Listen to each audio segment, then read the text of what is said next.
May isang sinaunang Pilipino ang humukay sa lupa. May inilabas siyang isdang ilang linggo nang nakalibing. Napakasangsang ng amoy nito. Bulok na. Pero kinain niya ito on purpose. Hindi dahil sa nababaliw na siya ha, dahil ito talaga ang plano niya. Bago pa kasi naimbento ang ref, natutunan na ng mga ninuno natin na kapag binulok mo ang pagkain, lalo daw itong sumasarap. Yes, ancient humans, from the Neanderthals hanggang sa atin ngayon, adik na sa bulok na pagkain. Pero, bakit? At paano nila noon na-figure out na pwede na pala itong kainin?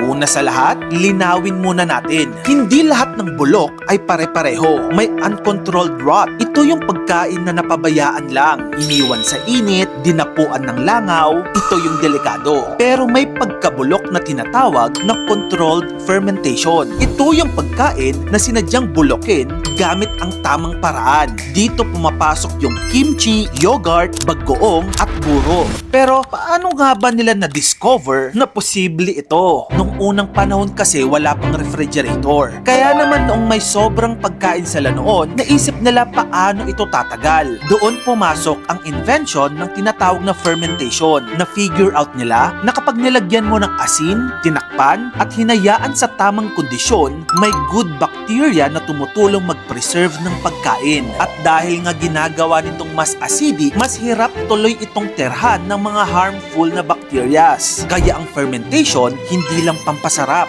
Survival technique ito. Kaya sa iba't ibang parte ng mundo, may sarili silang fermented food. Sa Korea, may kimchi sila. Sa Japan, may miso at natto sila. Sa Europe, may sauerkraut, cheese at yogurt. Sa Pilipinas naman, meron tayong buro, bagoong at marami pang iba. Pero bakit hindi tayo nalalason or namamatay sa fermented food? Yes, sangkatutak ang bakterya ng mga fermented food. Pero hindi lahat ng bakterya masama. May bakterya na dangerous pero may bakterya na kaibigan ng mga tao. Sa fermentation, ang goal ay palakihin ang mga good bacterias. Paano? Gamit ang asin, low oxygen, tamang lalagyan, tamang oras. So, bakit nga ba na-addict ang sangkatauhan sa ganitong lasa? Well, yung mga fermented foods kasi, marami siyang hinahabol sa dila natin. Maalat, maasim, umami, funky, matapang, at yung combination na yon, bihirang-bihira sa fresh food. Example, yung fresh na pipino,